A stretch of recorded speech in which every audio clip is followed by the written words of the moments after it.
OIC special meeting to affirm unwavering support for Palestinians. Stern action against immigration officers conspiring in smuggling of foreigners.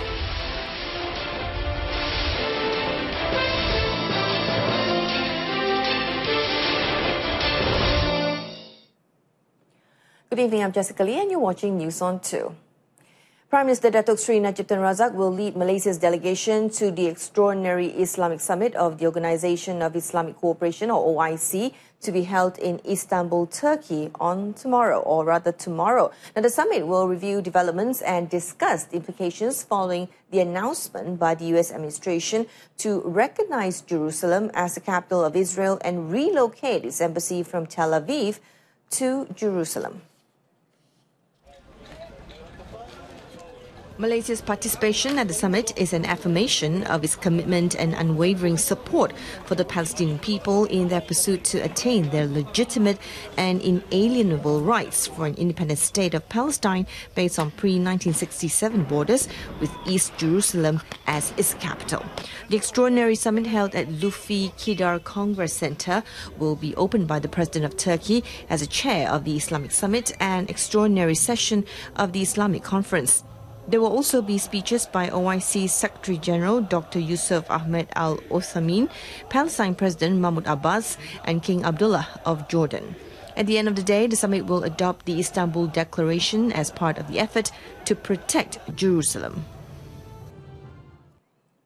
Now, commenting on Malaysia's participation at the OIC special meeting, past President Datuk Seri Abdul Hadi Awang says the party will support any action which will be taken in connection to the United States' move to recognise Jerusalem as the capital of Israel. Now, he hopes that Prime Minister Datuk Seri Najib Tun Razak, who is leading Malaysia's delegation in Istanbul, Turkey, will make the country's voice heard on the issue, as it is a sensitive issue to Muslims all over the world. Dan memang kita mahu supaya Perdana Menteri pergi sendiri.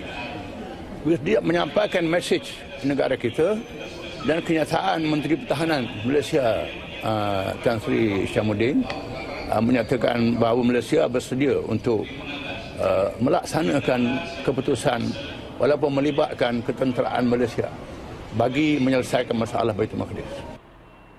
When met by reporters at the State Assembly Hall in Kuala Terengganu, Datuk Seri Hadi, who is also the vice head of the World Ulama Union, said that all Malaysians should unite in response to the planned move. Saya dipahamkan sudah ada bantahan dibuat di pihak mereka dan macam himpunan bersama, walaupun petahnya berlainan, tetapi tujuannya bersama. Yang penting ialah tujuan bersama walaupun petahnya berlainan. Itu yang penting. Jangan kita belaga itu sudah.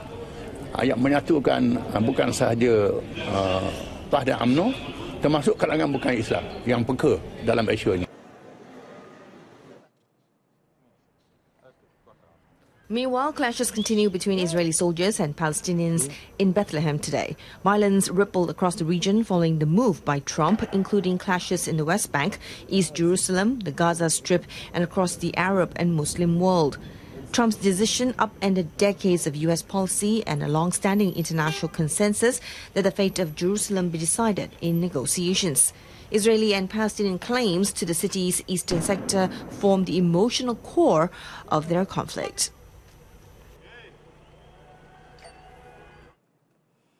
Selangor Sultan Sharafuddin Idris Shah has consented to Tun Dr. Mahathir Mohamad and his wife, Tun Dr. Siti Hasma's decision to return the awards they had previously received from the Selangor Palace.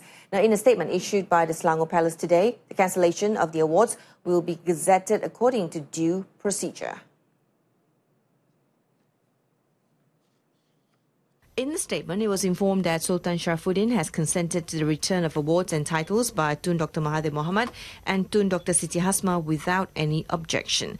Former Prime Minister Tun Dr. Mahathir reportedly returned his awards obtained in 1978 and 2003 respectively last Thursday, with Tun Dr. Siti Hasma, who also had 2 awards from the palace, following suit.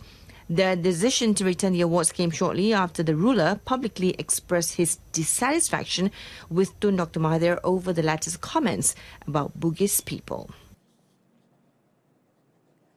Now, stern action will be taken against public bus operators who employ foreigners as drivers. The Transport Ministry stressed that according to the law, foreigners are barred from driving commercial or public buses.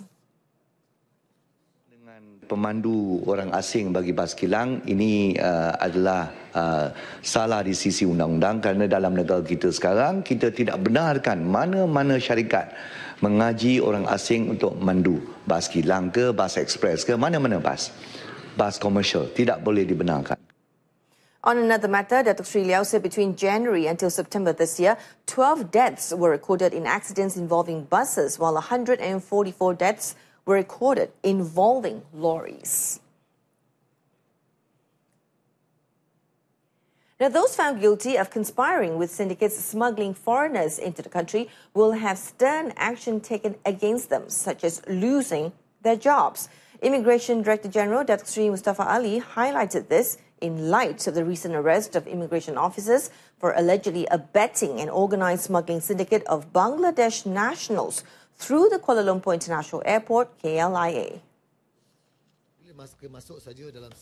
Kita bersama-sama dengan pihak polis bekerjasama dalam soal pembolosan bukan sahaja kalau misalnya ada isu dalaman, kita ambil tindakan tegas. Itu saya sebut tanpa kompromi. Sama juga terhadap dalang-dalang di luar itu. Disebutkan dalam media itu ada 4 orang di Bangla. Tetapi sebenarnya ada lagi orang yang kita sedang buat semakan. Datuk Sri Mustafa Ali said this during the Putrajaya Immigration Department monthly assembly in Putrajaya. He added that following the case, a special team was sent to Dhaka, Bangladesh last Sunday to conduct a review in the country. Last Thursday, a local newspaper carried an article about illegal Bangladeshi workers being smuggled into Malaysia through the airport every day and managed by 4 major syndicates operating in Kuala Lumpur and Dhaka. The Johor Malaysian Anti-Corruption Commission, or MACC, are tracking down an individual to assist in the investigation of a corruption case involving 2 civil servants. Now, the case is scheduled for trial at the Johor Bahru Sessions Court on 14th of December, as well as 23rd and 24th of January next year. The individual, identified as Amir Farhan Rashid, 26, was last seen at number 8 Jalan 4/8 Harmony, Desa Harmony, Johor Bahru. According to the MACC, Amir Farhan is an important witness in regards to a corruption case which is currently in the process of a trial.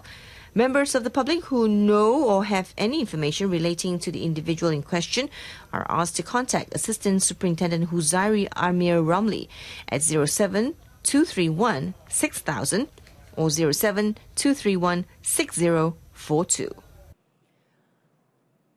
2 local men and a Vietnamese woman aged between 33 and 34 were detained for possession of weapons and drugs in a hotel in Jalan Menghibol, Kluang, Johor at about 12:05 a.m. midnight today. Now, Kluang District Police Chief ACP Muhammad Laham said the 2 male suspects from Johor Bahru were self-employed.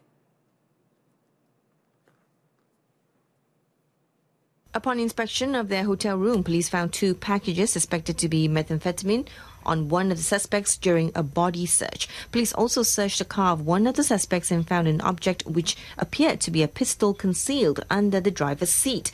Both the male suspects tested positive for methamphetamine and had serious criminal records for drugs, thefts, extortions and house break-ins, whereas the Vietnamese woman had no criminal record and tested negative for drugs.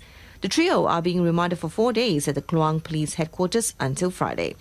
The case is being investigated under Section 36, Subsection 1 for possession of corrosive materials, explosives and dangerous weapons 1958, Section 6, Subsection 1 of the Immigration Act 1959-63 and the Dangerous Drugs Act 1952.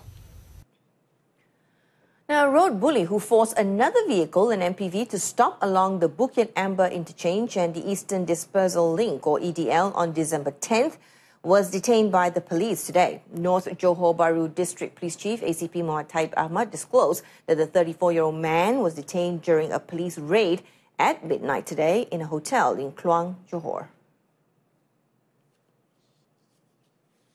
On December 10th at 8:30 p.m., the male suspect, who was described to be in a rage, was said to have forced the MPV to stop at the road shoulder along kilometre 6.3 of the EDL from Johor Bahru. He then alighted and threatened the driver with a metal object while hurling vulgarities at the driver. The suspect then proceeded to give out his business card to the MPV driver before driving away from the scene. However, the suspect continued to trail the MPV from behind, driving in a dangerous manner, forcing it to stop in the middle of the EDL near the Bakabatu and Permas Jaya exit. The case is being investigated under Section 506 of the Penal Code for intimidation, which carries a maximum 2-year jail sentence or fine, or both. Were recognized and awarded for their continuous effort in contributing to the country's economy by the Ministry of Science, Technology and Innovation, or MOSTI. The awards, given in conjunction with the Malaysia Commercialisation Year, or MCY Summit, were presented by Prime Minister Datuk Seri Najib Tun Razak at the Kuala Lumpur Convention Centre today. Datuk Seri Najib, accompanied by MOSTI Minister Datuk Seri Wilfred Madios Tangau, presented 6 awards, namely the MCY Award, Commercial Business Award, Business Research Award, Research Entrepreneur Award, New Innovator Award and Social Entrepreneur Award. TACCOMS from University Pertahanan Malaysia, UPNM, won the MCY Award worth 100,000 ringgit and the Research Entrepreneur Award worth 130,000 ringgit, together with trophies and certificates. Command, control, communication dan coordination.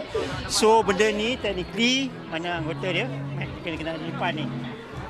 So tiap anggota ni dia set up dia macam ni, dia akan ada satu klien dekat sini di mana dia akan sync dekat yang smart glass ni dan also dekat tangan dia ni. So komander boleh tengok kedudukan anggota dia kat mana atas map dan dia boleh bagi tahu nak pergi mana. Dan kita boleh hantar video, gambar, suara, maksudnya boleh ganti radio semua. MCY is a platform used by various government agencies and industries to commercialize products which are the result of research and development made. As of November 30th, 2017, a total of 133 local technologies and products have been commercialized. Now, at the same event, Datuk Seri Najib also launched a book entitled Science, Communication, Sincerity and Integrity for Community Welfare. The book, published by MOSTI and the Malaysian Institute of Translation, and the book is a collection of 42 articles written by MOSTI Minister Datuk Seri Wilfred Madios Tangau for over a year, beginning February 2016. The 307-page book was published in 2 languages, Bahasa Melayu and English. The articles were organized into 4 categories, which are the digital creative economy, science of policy and diplomacy, community welfare and empowerment, and vision and talent for the future. Pada masa yang sama perlu juga teknologi-teknologi itu dirakyatkan. Pada masa yang sama kita juga perlu penyelidikan supaya kita dapat menghasilkan teknologi, ya. Dan pada masa yang sama kita juga perlu berinovasi untuk menyelesaikan masalah. Ya. Ada masalah, very practical problem, sama ada kemasyarakatan, masalah ekonomi dan sebagainya. Kita boleh gunakan teknologi untuk berinovasi, menyelesaikan masalah. Ya, jadi sebenarnya itulah yang kita telah kongsikan dalam buku ini. This book is meant to be used as a guideline for the country's development in line with the National Transformation 2050 or T50. Now, the leak of personal data involving 46.2 million mobile phone subscribers reported on October 18th this year occurred in 2014 and did not involve the latest data. Now, in confirming this, Deputy Communications and Multimedia Minister Datuk Seri Jailani Johari said investigations were conducted by Royal Malaysia Police PDRM, the Malaysian Communications and Multimedia Commission MCMC, and the Personal Data Protection Department. Investigations were done under Section 4 of the Computer Crimes Act 1997, Act 563, and Section 130 of the Personal Data Protection Act 2010, or Act 709. Masih terlalu awal untuk disimpulkan dalang di sebalik insiden yang berlaku. Walau bagaimanapun pihak PDRM telah pun memanggil saksi-saksi yang dikenal pasti untuk diambil keterangan. Sebagai contoh, saksi-saksi yang terlibat seperti pengendali laman web lawyat.net, jobstreet.net, syarikat-syarikat telco, Malaysian Medical Association dengan izin dan mana-mana individu yang dipercayai dapat membantu pihak polis dalam menjalankan siasatan. Datuk Jailani gave the explanation during the question and answer session at the Dewan Negara sitting today. Datuk Sri Jailani said MCMC had also contacted each of the telecommunications companies and instructed that they check every system transaction to ensure there was no hacking or leakage of data.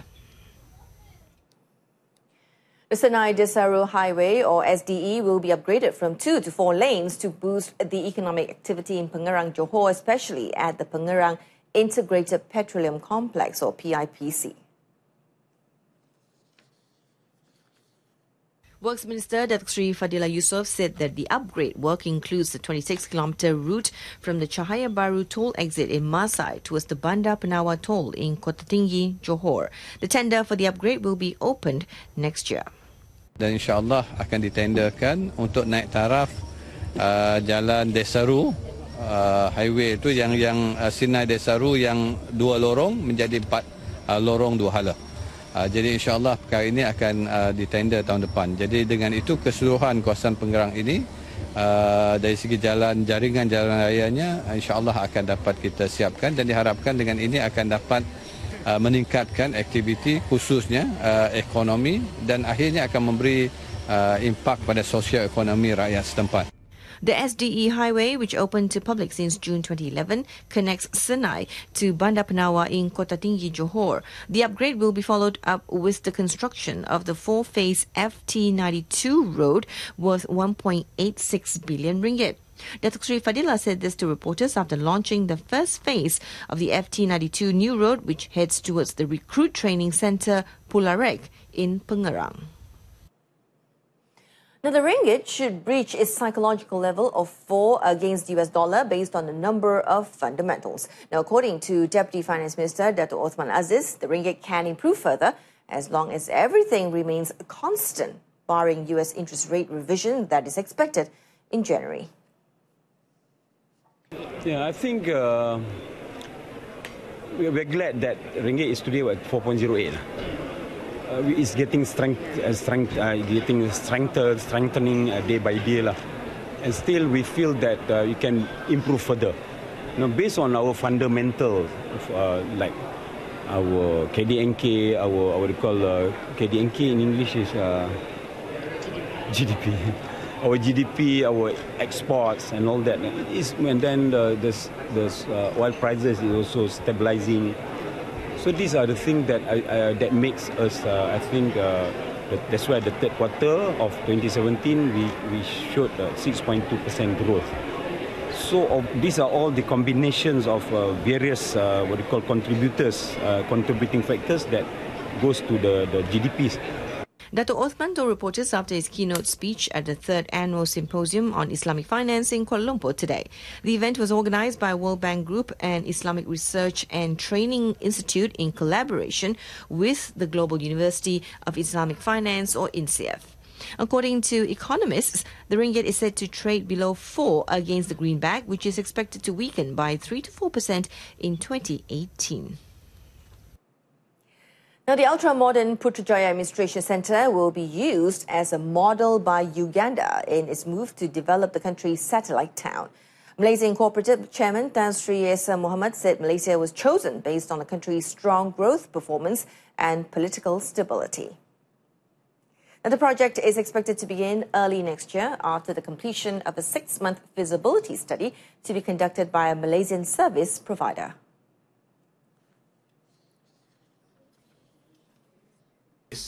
It's a perfect location, a very strategic location for development. And I believe the demands are there for housing, healthcare, education, and Uganda is very open.